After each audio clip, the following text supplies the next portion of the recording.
Hello everyone and welcome back to Tabletop Unboxing. I'm your host, the War Game Nerd, and today we're going to be looking at the brand new commanders that have just been recently unveiled by Wizards of the Coast. Now, I'm going to give you my own personal take on each one of these commanders to show you which ones I think is personally the best, and which ones are a little bit too weak. Granted that at the moment, the deck lists haven't been released yet, so there's still 99 other cards that we haven't actually known yet as of this video. So with that in mind, let's get right into it. At number 5 is Jirina Kudro, and is by far the weakest commander of the entire 5. She operates by pumping out a bunch of human tokens to generate field advantage, because each time you summon her or cast your commander, you'll be able to summon a 1/1 token. Getting an additional human for +2 mana costs to your commander is terrible exchange. I don't have to tell you the maths behind it, but getting a 3/1 counter for an extra 2 mana is a little bit on the expensive side.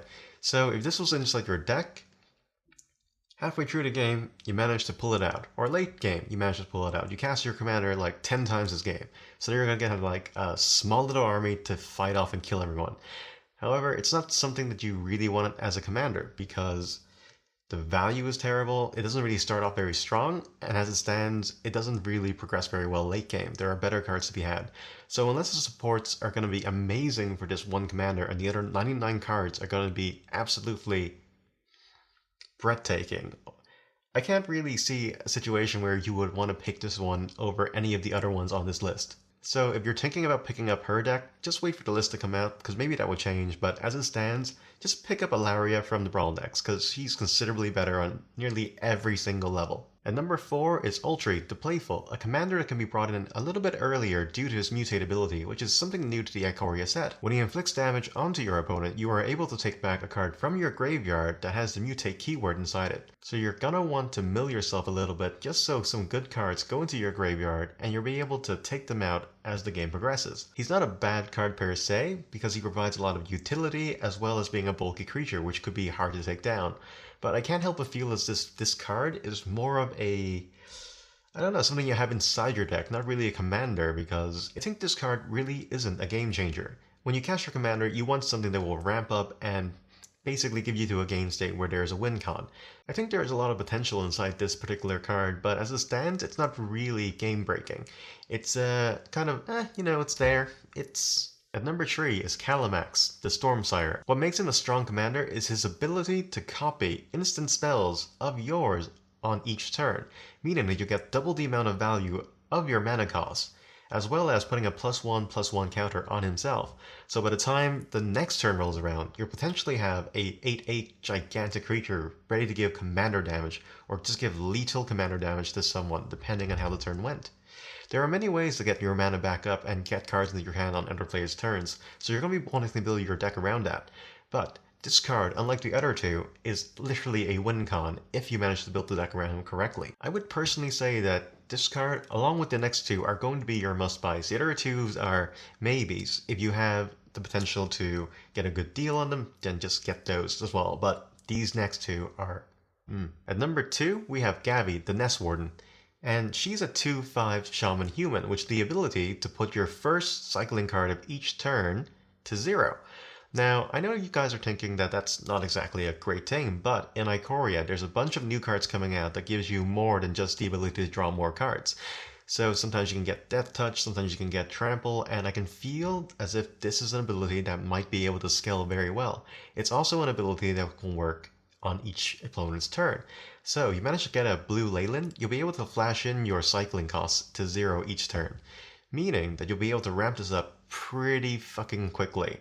So I feel that in the future, there's going to be more cycling cards. This keyword is never going to disappear, so this card in particular is future-proof, because if you have it, you'll be able to use most of the cycling cards inside your commander decks, regardless of whatever happens. So for me personally, I'm putting this as number 2, because I feel as if it has the ability to become greater over time, as well as having a vast pool of cycling cards, not just exclusive to Ikoria, because the mutate ability is something brand new, and I feel as if the other dinosaur creature will get a lot more valuable over time if they manage to consistently print out cards with the mutate ability. But as it stands, I feel it's more of a gimmick rather than the cycling cost, which is something that has been used in the past. In addition, when you draw your second card each turn, you'll be able to create a 2/2 red and white cat dinosaur, which is adorable, but it also has the ability to just scale on pretty quickly if they let you. Now, that's a nice bonus. Definitely the first part of this card is its main selling point, but having the ability to just create a bunch of tokens for next to zero effort is just, well, it's always nice to have. At number 1 is Chiral, Aspect Warper, and this is by far the most powerful commander inside this set, no question. Like, if you played this game, you will understand just how powerful he is. Now, as I've described before, you'll be able to give keyword counters to each one of your creatures now, be it Death Touch, Haste, Flying, Double Strike, all of that good stuff. So this was something that we've never actually seen before, and has the potential to make a creature extremely powerful, and this card does exactly that.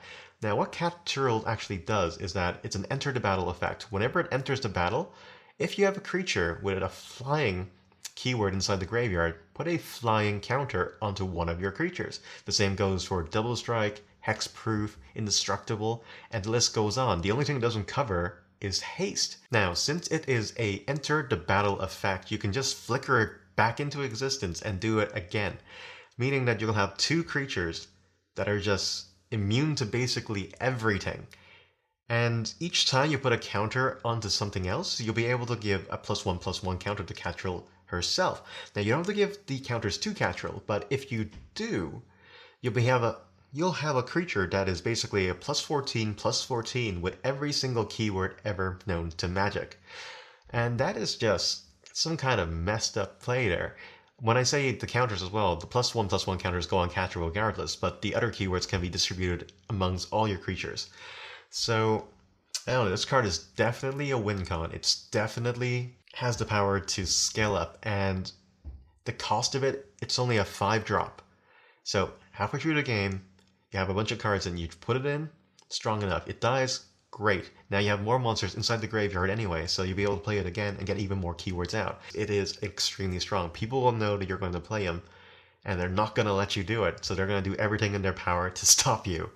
So, I don't know how good it will be as a commander because it will make you a prime target, but in terms of fun and power, it is by far one of the strongest things I've ever seen. Now, for my opinion as a whole on this commander set, I know Wizards of the Coast is going to be doing a commander set for every single set coming out this year because they want to just promote the game more in that aspect. But the power difference between something like Chiral and Kudro is just, it's no contest. Chiral is by far the most powerful commander in this set. And there is no reason why Kudro couldn't be a little bit more powerful to compensate for the lack of it. I feel as if all these cards should be on a similar power level, because granted, you can never have a similar power level. It's all up to, perspective. But as it stands, a 4-drop that gives you human creatures and get +2, or a 5-drop that can give you every single keyword in the game, you kind of feel as if, you know what, one might be significantly better than the other one.